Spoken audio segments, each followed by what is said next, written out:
Hey guys, this video is going to be showing you how to handle your bearded dragon.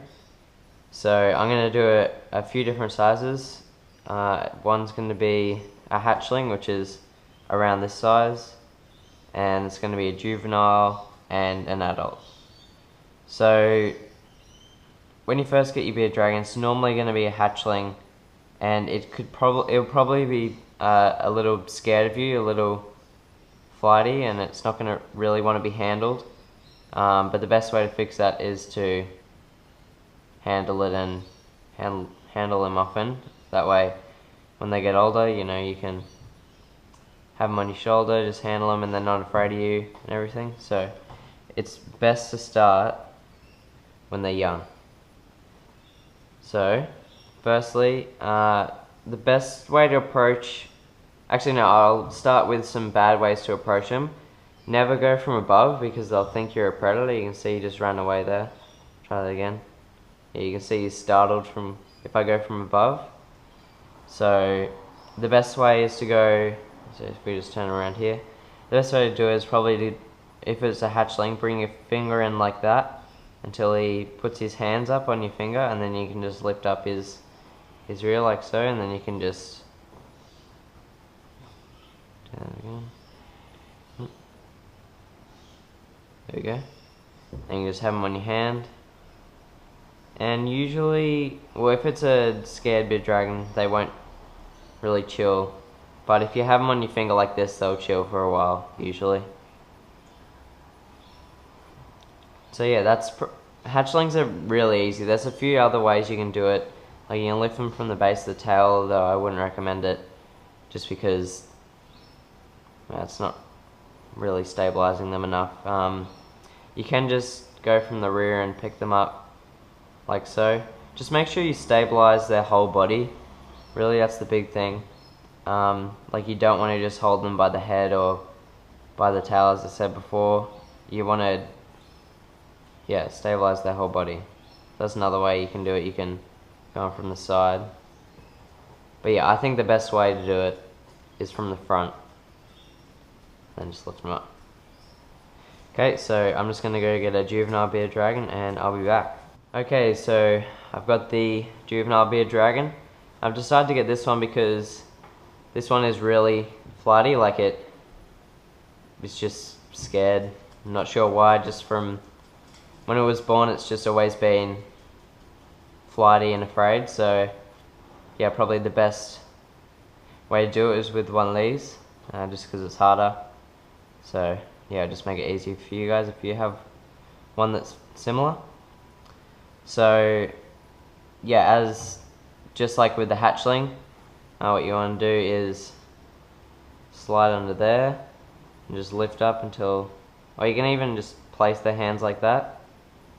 You can roll your hand over. That's probably a good way to do it if you want to do it with one hand, just like that. Just fairly easy. He's being all calm now, but normally he's pretty flighty. Oh, there we go. Yeah, as with the hatchling as well, you can come from the back. Try that. Just like that. What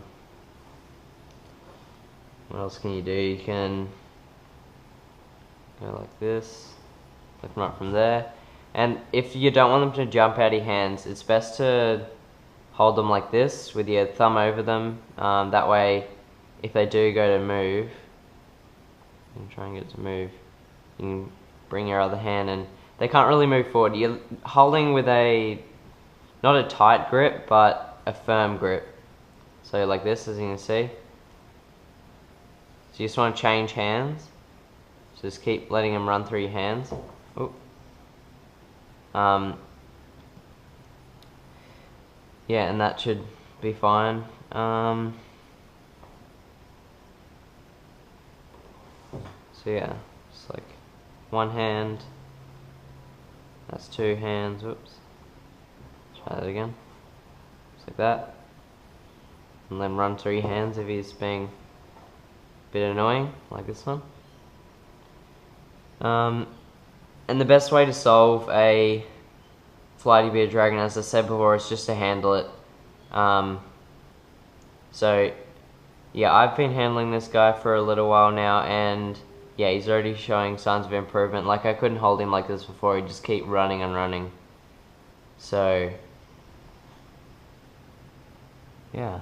I'll go upstairs and get the adult now, which will be fairly easy, just because the adult I'm going to get is really placid.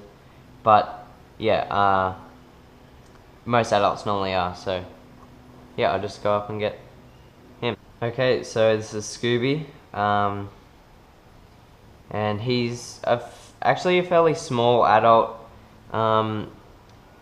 but he has a leatherback, and leatherbacks don't really get as big as normals, I've found out. So yeah, he's an extremely calm dragon, a really well-natured dragon.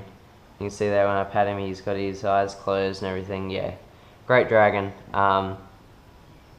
Actually, before I get into the handling, I'm just like to note that this is actually the father of the dragon I just had out before, which is crazy because he doesn't show any red, and neither does the mother, except maybe in the ears, which is more yellow, and then you have a look at his skin, it's a bit red orange down the sides there. But yeah, I believe the parents of these guys were really high reds, and these were just the lower colored dragons out of the clutch. So yeah, I just like to note that because that's pretty awesome. Also, he has a broken fingernail, as you can see there. It's just like a little bloodshot through there, if you can see that. Must have happened while trying to climb or something outside. So I just want to be careful of that when handling him. But other than that, he's 100% healthy, except for this little thing here, which happened when he was shedding, and I think Little Red, who's my other male bearded dragon, though I had them both out and just wasn't paying attention for a second, and he just chomped onto his tail there and ripped off the shed, which caused that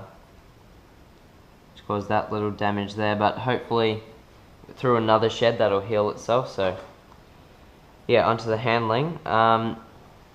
So with adults, it's pretty much the same, but you just want to make sure you stabilize their whole body because they do weigh a lot more.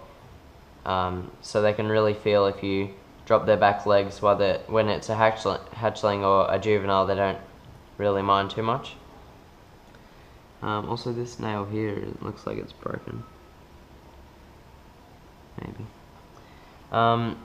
Yeah, so what I like to do is lift them up from here and then place your hand like so. Oh, little head bob there. And then slide your other hand underneath here, and then just kind of maneuver around and get it so you're stabilizing all four legs. That's just the main thing you want to do, just stabilize all of his limbs. Oop, doesn't want to be handled right now. Let's try that again. Okay, so pick him up, stabilize his limbs, and there we go. That's a better one. So that's what you're going to do. Or what you can do once you've got him like this, because you don't really want to hold him with two hands, it's a bit annoying. You can just transfer him over to your arm, like so. Yeah, really got to be careful about that. Yeah, like that. But he's fully stabilized there. It also helps to stabilize the base of his tail because that's where they get their balance. Like I'll show you. It's like, oh, he's just too calm. If I had I'll actually get Ruby, who's the female leatherback, and she whips her tail around if you don't stabilize it because it must just be uncomfortable for her. But I'll do that in a sec.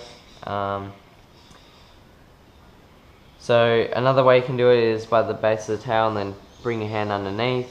You can come over the top like that. You can probably do it with one hand, although that's a little tricky. Yeah, you can't really because they're just way too much. So yeah, it's pretty much the same. It's just you got to stabilize them a little more. and be careful of their injuries, like his finger. So yeah, I'll just go get Ruby and hopefully she'll demonstrate what happens if you don't stabilize her tail. Okay, so this is Ruby. She also has very similar injuries to Scooby from living outside and climbing a lot. It's just what happens. So she actually lost a nail completely. You can see there. I would suspect from the same thing. I really don't know. It must have just happened while climbing, and then lost footing and must have been like that. So you can see here, it's just like kind of displaced the nail, and I think it just eventually drops off. So that might happen to Scooby, but it doesn't matter. It doesn't affect her too much. She can still climb pretty well. So Ruby is also pretty calm. Oh wait, also she's got a tail bend, which happened a little while ago. I'm not sure how it happened, but it's very slight. You can't really tell. So yeah, Ruby is also a pretty calm dragon, but she really likes to be stabilized, so I'll see if she'll do it for me. I'm not sure if she will, but yeah, you can see that little tail whip there. If I just don't stabilize her, especially if I go from the top and she doesn't have any grip with her back legs, hopefully you could see that tail whip, which is obviously not good. But if I stabilize her fully, like so, yeah, she's nice and calm. So yeah, you just want to make sure, even like that is okay, because you're not stabilizing her back legs, but you got her full body mass pretty much. So yeah, that's the main thing with adults. You just want to make sure that everything's stabilized, as I said with Scooby previously. So yeah, if you have any troubles or if you want to ask me any questions, the best place to do it is through my Facebook page, which I'll link in the description. Definitely not through the YouTube inbox, because I don't even go on there anymore. It's just broken. And in the comments, some people could also answer your comments. Like I've noticed some of my long-term subscribers actually answer some questions for me, which is great now. So yeah, but still, if you want to get a reply from me, the best place to do it is from my in my Facebook page, and then you just personal message me. So yeah, hopefully you enjoyed. Hopefully it was descriptive enough for you, and hopefully now you can handle your bearded dragon. Thanks for watching. See ya.